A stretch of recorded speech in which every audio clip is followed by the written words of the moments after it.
So each ridge shingle that you pull out of the pack will essentially give you 3 caps. The coverage for a bundle of Seal Ridge is either 20 feet, whether it be on the hip or on the ridge of the shingle.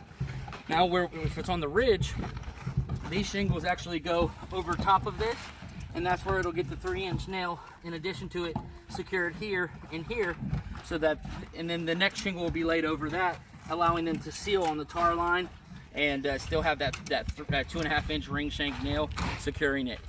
These items, like I said, go also on the hip. So on the hip, there won't be any ridge vent, but these will get installed the same way, shingle over shingle, till you reach the top, and then they'll get capped off with a final cap.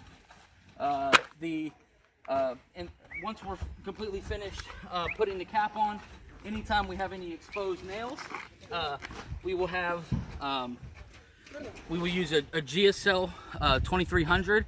This is standard grade silicone. It's a higher end product though, and used by most roofing suppliers. This allows us to seal any penetrations, caulk anything that needs to be caulked, seal any exposed nails so they don't weather and rust out. We also a lot of times have white PVC pipes for the plumbing that allow the drainage to drain all the way down, that they'll come through the white pipe will come through the roof. This product is designed to fit multiple sizes. It comes in 2 different styles, a 1.5 to 3-inch and a 3-inch to 4-inch. And then there are special larger sizes, but this is pretty standard. So it starts off with a 1.5-inch hole. If you cut and use a knife at this second line, or at this first line, it'll give you a 2-inch hole for the pipe.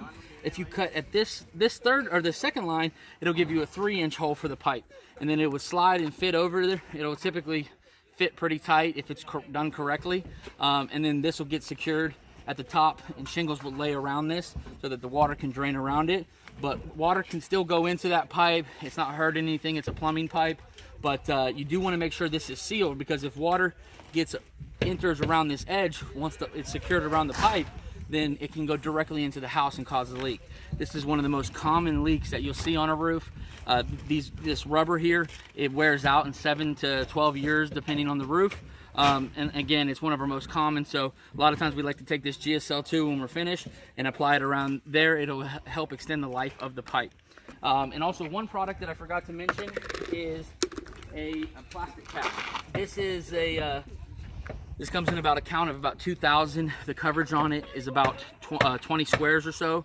They come into about 1-inch to 2-inch, but we use 1-inch plastic caps because they're easier for the guys to hammer. But this secures not only the ice and water shield, but it also secures the felt on the roof.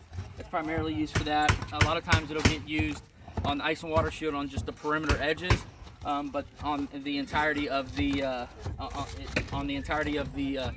synthetic felt, it'll be installed.